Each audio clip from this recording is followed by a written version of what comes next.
எல்லோருக்கும் வணக்கம். இன்றைக்கு ஒரு நல்ல டின்னர் செஞ்சு காமிக்க போகிறேன். என்ன மேடம் டின்னராக செய்கிறீங்களே அப்படின்னு பார்த்தீங்கன்னா, நான் இப்போ செய்து காமிக்கிறது நீங்கள் டின்னர்லேயும் சாப்பிட்லாம், லஞ்ச்லேயும் சாப்பிட்லாம், காலையிலையும் சாப்பிட்லாம். அது நம்முடைய விருப்பம் தான். நாங்கள் பொதுவாகவே சப்பாத்தி டெய்லி சாப்பிடுவோம். இரவு நேரத்தில் 3 வேளையும் சாப்பிடுவோம் வைங்க. இரவு நேரத்தில் கட்டாயம் சப்பாத்தி உண்டு. அதனால் நான் டின்னர்னு சொன்னேன். எப்போ வேணால் நீங்கள் செஞ்சுக்கலாம். இப்போது அந்த டின்னர் மெனு செய்து காண்பிக்கிறதுக்கு முன்னாடி இன்றைக்கு பிறந்த நாள் மற்றும் திருமண நாள் காண இருக்கின்ற அனைவருக்குமே என்னுடைய வாழ்த்துகள்.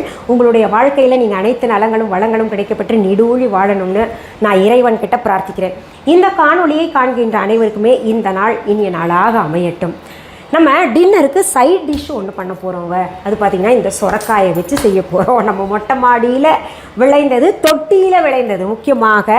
சரி, இப்போது இந்த சுரைக்காய் என்ன பண்ணியிருக்கேன்னா, நான் தோல் சீவிட்டு இந்த துருவோம்ல, தேய்ப்போன்னு சொல்லுவோம், துருவோன்னு சொல்லுவோம் பாருங்கள், இப்படி துருவி வச்சுருக்கு. இங்கே இந்த மாதிரி நீங்கள் தேய்ச்சி வச்சுக்கோங்க. இந்த சுரைக்காயை துருவிட்டு என்ன பண்ண போகிறீங்க அப்படின்னு கேட்டிங்கன்னா, இதில் ராயத்தா செய்ய போகிறோம். இது ட்ரெடிஷ்னலாக வடநாடுகளில் அதிகமாக செய்வாங்க. அதுவும் இந்த கோடை காலத்தில் கட்டாயம் இந்த ராயத்தாவை செஞ்சு அதுவே ஒரு கிண்ணம் முழுக்க வயிறு நிறையிற அளவு கூட சாப்பிடுவாங்க. அந்த ராயத்தா செய்ய போகிறோம். இதை பாருங்கள், இதை ஒரு வாணலியில் போட்டு அதுக்கு கொஞ்சம் தண்ணி சேர்த்துக்கலாம். அதுவே தண்ணி விடும். சும்மா இத்தினூண்டு தண்ணி சேர்த்துக்கோங்க. சேர்த்த பின்னாடி தேவையான அளவு உப்பு சேர்த்துக்கோங்க. இதனுடைய அளவுகள் என்ன அப்படின்னா டிஸ்கிரிப்ஷன் பாக்ஸில் நான் எழுதி போடுறேன், பார்த்துக்கோங்க. இது ஹிமாலயன் பிங்க் ராக் சால்ட்டு. புதிதாக வரக்கூடியவர்கள் கேட்பீங்க, அதுக்காக இந்த விளக்கங்கள் எல்லாம் சொல்லணும். இப்போ இது என்ன பண்ண போகிறேன், நான் அடுப்பை பற்ற வச்சு இதில் வச்சிட போகிறேன்.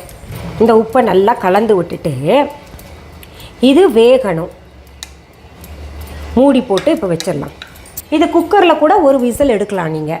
அடுத்தது நம்ம பயத்தம்பருப்பு சப்பாத்தி செய்ய போகிறோம். பயத்தம்பருப்பில் நாங்கள் கூட்டு தாங்க செய்வோம். என்ன சப்பாத்தின்றீங்க அப்படின்னா, நான் தான் சொல்லியிருக்கேன்ல 300-400 வெரைட்டி வரைக்கும் சப்பாத்தி செய்யலான்னு.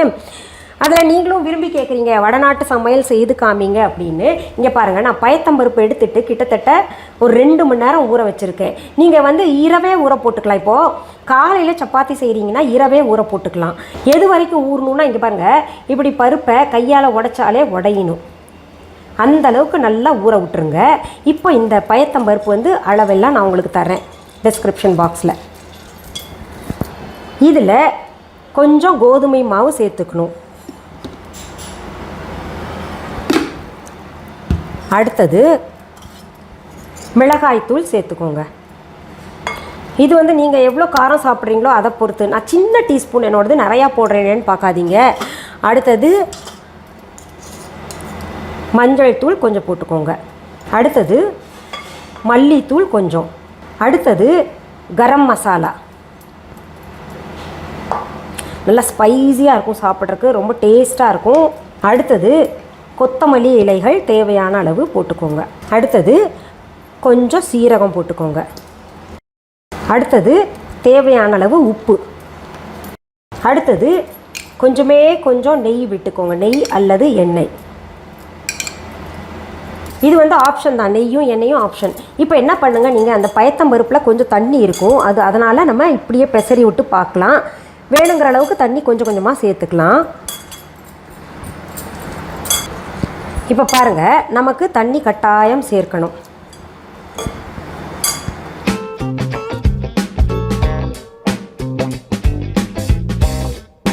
இப்போ பாருங்கள், பக்குவமாக மாவு நம்ம பிசைஞ்சாச்சு. இது மேலே லேசாக நெய் ஊற்றி இல்லாட்டி எண்ணெய் ஊற்றிக்கோங்க.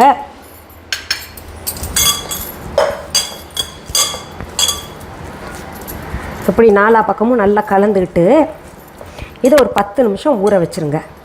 இப்போது நம்ம அடுப்பில் சுரைக்காய் வேக வச்சோம் இல்லையா, பார்த்தீங்களா, தண்ணி நல்லா சுண்டிடுச்சு பாருங்கள்.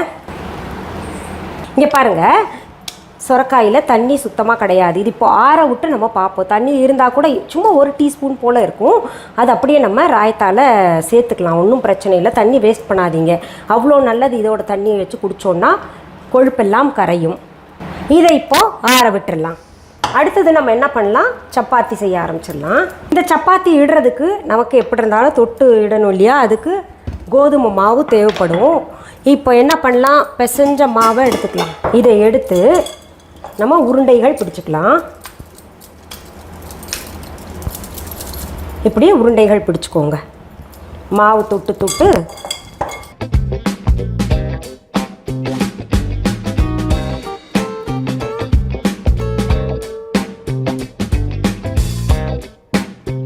இப்போது இது மாவு தொட்டு தொட்டு நம்ம உருட்டணும். ரொம்ப அழுத்தம் கொடுத்து உருட்டாதீங்க.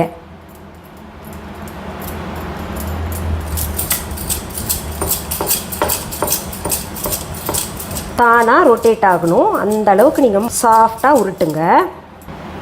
கார்னர்ஸில் அன்ஈவனாக இருந்ததுன்னா அதை கூட சரியாக பண்ணிவிட்டு, திக்காக இருக்கக்கூடாது. சப்பாத்தி தின்னாக தான் இருக்கணும் பார்த்துக்கோங்க.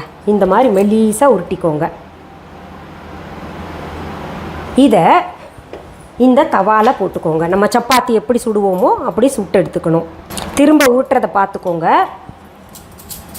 ஏன்னா இது உருட்டுறது கொஞ்சம் கஷ்டம்தான்.